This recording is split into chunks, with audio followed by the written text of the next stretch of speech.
Welcome to the Baptist Health Doc to Doc podcast, a conversation for physicians by physicians, providing insight on the latest in medical practice, research, technology, and innovation in healthcare. Join Baptist Health experts as they offer practical advice for clinicians covering a wide range of specialties. Cancer, neuroscience, orthopedics, and cardiovascular care are just some of the timely discussions you'll find right here on the Doc to Doc podcast. Welcome, everybody, to another podcast from Miami Neuroscience Institute. I'm Michael McDermott, a neurosurgeon, the Irma and Kalman Bass Endowed Chair in Clinical Neuroscience and the Chief Medical Executive of Baptist Health Miami Neuroscience Institute. In 1985, Anthony Barker published in Lancet the first report of a new contactless and painless method for stimulating the motor cortex. It became known as Transcranial Magnetic Stimulation, or TMS. It's been more than 35 years since that pivotal article of Barker's and colleagues, and during this time, the clinical efficacy of TMS as an antidepressant has been well established and is approved as a form of treatment for medication-resistant depression. Transcranial magnetic stimulation is an innovative and promising treatment modality for patients with treatment-resistant depression and has evolved to a more refined technique with multiple diagnostic and therapeutic uses. Here to talk to us about this remarkable tool is Dr. Rachel Rohaidy, a double-boarded certified Baptist Health psychiatrist specializing in adult care and addiction care. Dr. Rohaidy, can you tell us about your interest in interventional psychiatry and what that means? Absolutely. So the way I got interested in interventional psychiatry is, through the years, treating patients with psychopharmacology and seeing some wonderful results, but then coming across those patients that no matter what combination of medications we would use, just weren't getting better. And so the idea of things like neuromodulation really became very interesting to me because we weren't using them enough, and a lot of my colleagues weren't were only using the psychopharm, and so the ability to be able to treat patients differently with kind of innovative. I mean, I know this started kind of in the 80s, but for us now, I mean, we haven't really had innovation in psychiatry in such a long time. So using things like TMS, DBS, coming back to ECT, this like intervention using other modalities other than psychopharmacology was something that kind of piqued my curiosity in me. If we're not really getting our patients better, a lot of our patients better, what else can we do? And this offered kind of a whole new world for us. And that's exactly what interventional psychiatry is. It's that it's a procedural subspecialty of psychiatry, and it focuses on neurostimulation, neuromodulation, and also using some of the new kind of psychedelics that are coming on board now in order to treat mental health disorders. That's kind of a long-winded explanation. No, it's good. Thank you. I remember my previous institution, every day in the pre-op area, I would see somebody being wheeled in for electroconvulsive shock therapy. And I think the general public, doesn't know that still exists as an effective form of treatment. Of course, it got a lot of bad press, but that's a very high energy, short burst form of treatment in a single session, electrical energy. And now TMS, or transcranial magnetic stimulation, is a lower energy form, and it's used repetitively over a number of days. Can you briefly describe what TMS is for the audience? Right. So just to make it a little simpler, right? So transcranial meaning just right above the cranium. And it's using a magnetic stimulation. So we're not using electrical stimulation as they do in ECT. what we're doing is we're using a magnetic beam to manipulate the electricity that's already in the brain, right? And we are targeting a very certain particular area that has been tested, excuse me, to alleviate depressive symptoms. It's recently been FDA approved for treatment-resistant depression. That's depression that has not really been alleviated or touched by any psychopharmacology. And it's also been used for obsessive compulsive disorder, things like smoking cessation, and they're using it also for other anxiety disorders besides OCD, things like PTSD. And so all of these things are on the horizon. But what you're going to see it mostly in the community is used for that treatment-resistant depression. And what's the actual physical setup and method for delivery? Can you take us through that? A patient comes into the TMS clinic, sits in the chair, has registration of imaging space to physical space, and what happens after that? Absolutely. So for our particular machine, we require an MRI. And so that MRI is done before you come into the clinic. And so treatment is really tailored to your very specific geography, so to speak.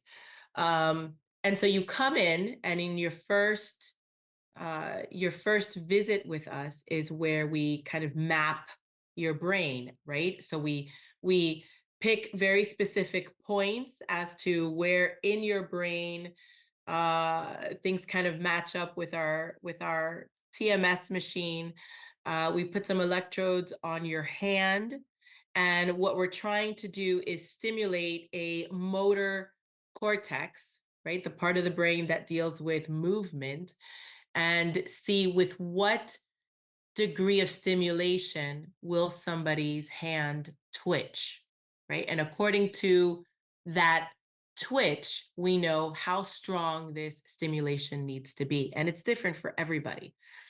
It will depend on not only the architecture of the brain, but it will depend on other medications that the patient is also on as well. We've recently come into some difficulties mapping a patient who was on a whole host of other medications. And so, everything is done to tailor to that specific person. So you'll come in, we'll map the brain. We will see what motor stimulation is needed for your particular case. And then that day we will treat you for the depression. And so besides the mapping and the motor mapping, we will also do treatment number 1 on that first day. And so that can be a little more of a longer visit. So we'll get you comfortable in your chair. Nothing is going to be poking or prodding at you. We're not going to be taking blood or anything like this. You'll sit, relax. We'll have the lights dimmed. We'll have some relaxing music. And some patients have even fallen asleep in the chair. So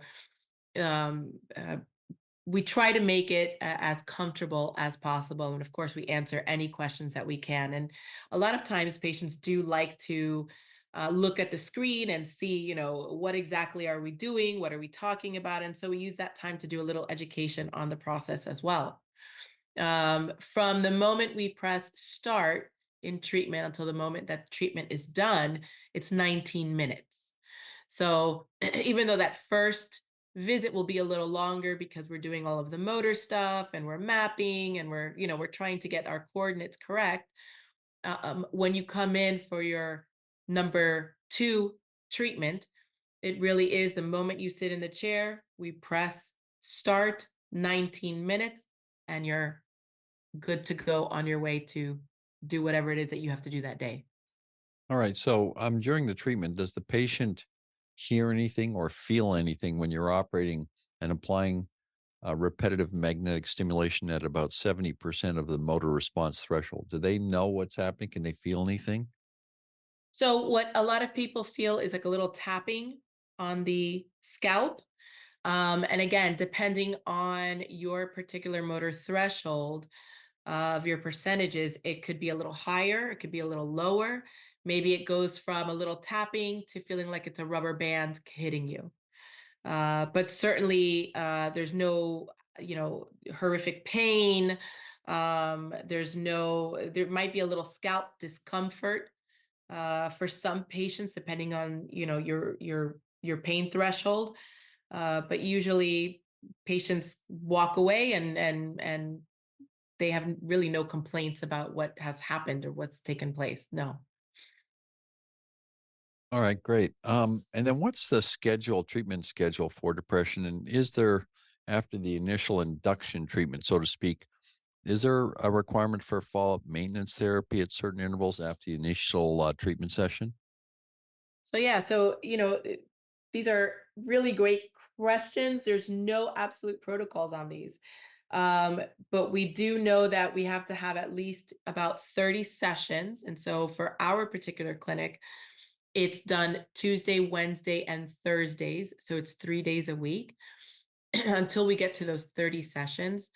And then we usually use about 6 or 7 sessions after the initial cycle for the sort of maintenance treatment, right? And so that can look like really anything. We can usually keep the Tuesday, Wednesday, Thursday schedule up if that works for the patient, or if we see that the patient is doing really well, maybe they'll come in for one session every 2 weeks.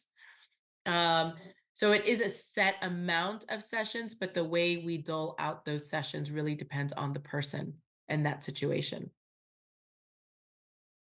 Right. I've read that some of the treatments, even though they're a temporary, short term, the effects can be long-standing. So that's good to know. Yes. So one of the advantages at Miami Neuroscience Institute is these endowed chairs give us the ability to fund clinical and basic science research. And on the clinical side, in March of this year, we'll be requesting submissions for funding for pilot studies. And if you had the opportunity to apply, what kind of treatment and clinical research would you want to do with transcranial magnetic stimulation? Oh, I would definitely want to do something with post-traumatic stress disorder, perhaps even combination treatment with ketamine or some kind of microdosing. I think a lot of these things are now, people are opening up, right, to the possibility of uh, psychedelics, hallucinogens, uh, treating patients with PTSD, chronic, severe PTSD. And so I think that there is definitely room for us to do some wonderful studies to see how, can we get some of these patients into remission quicker rather than using, 20 different mood stabilizers and antipsychotics and such that unfortunately haven't really worked for them. Yeah. Well, thank you, Dr. Rohaidy, for your time today. And if any of our listeners have any questions or would like more information, please call the TMS clinic at 786-596-3876. And thank you for tuning in today. To find out more about the topics covered on the Doc to Doc podcast, please visit physicianresources.baptisthealth.net.